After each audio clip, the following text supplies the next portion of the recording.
Hi, this is Alex from Groovy Entertainment. Today we got another book on record episode to do.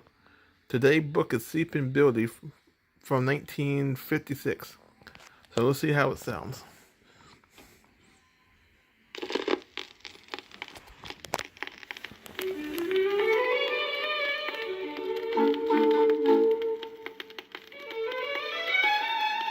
Hi there, girls and boys.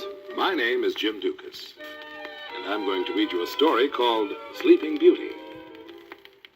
Now open your book. The words say Sleeping Beauty, specially adapted for this book and record. When you hear this sound, you turn the page. Ready? Turn the page. This is my wonder book with a place to write your name. On the next page, the words say, Sleeping Beauty, retold by Evelyn Andreas. Pictures by Ruth Ives. But let's begin to read the story together. Here we go. Turn the page. Once upon a time, there was a king and queen who wished to have a child. At last, the queen had a daughter. 7 fairy godmothers came to the christening of the little princess. Each one gave the princess a gift, as was the custom of fairies in those days. Turn the page. After the ceremonies were over, everyone returned to the king's palace, where a great feast was prepared for the fairies. A magnificent case of pure gold was set before each fairy. In each case, the fairy found a spoon, knife, and fork set with diamonds and rubies. As they sat down at table, there came into the hall a very old fairy, whom everybody thought was either dead or enchanted. The king could not furnish her with a case of gold, because only 7 had been made for the 7 fairies. The old fairy was heard to grumble.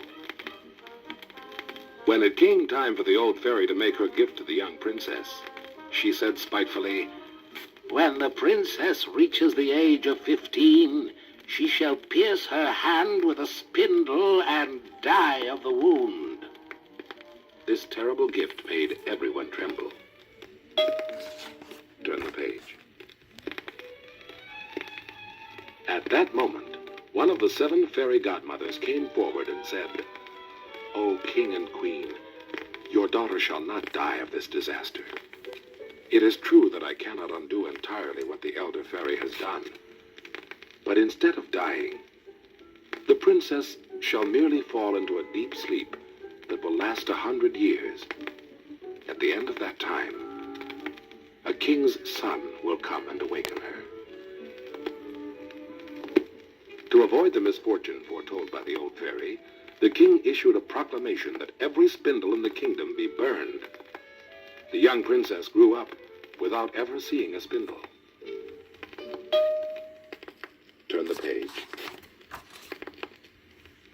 Thus 15 years passed, and no harm befell the princess. But one day, soon after she was 15, the young princess took a walk through the palace. At the top of the tower, she found a little door. She opened the door, and there inside was an old woman, all alone, spinning with her spindle. The old woman had never heard of the king's order against spindles. "What are you doing here, my good woman?" asked the princess. "I am spinning, my pretty child," said the old woman. "Would you like to try it?"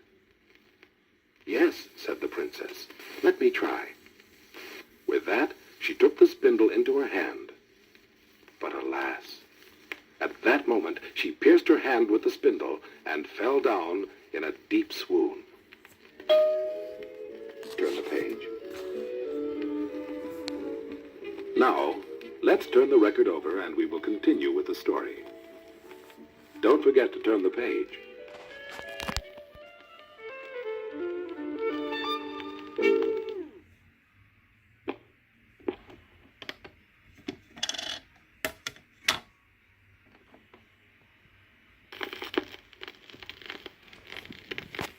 Here we are on the second side of the record. Did you remember to turn the page? Good. The old woman cried out for help. People came running from all directions. They threw water upon the princess's face and tried to bring her back to life. But nothing helped, and the princess remained in her deep swoon. Then the king came. He remembered the prediction made by the old fairy, and he had the princess carried into the finest room in the palace. He placed her upon a bed embellished in gold and silver. There she lay, looking like a beautiful angel, her cheeks still pink, and her lips rosy. She was breathing very softly. The king commanded that no one disturb her. She was to sleep quietly until the hour of awakening. Turn the page. Then the good fairy, who protected the life of the princess, came to the kingdom in her fiery chariot, drawn by dragons. She touched the king and queen and all the people and animals with her wand, and put them all to sleep too.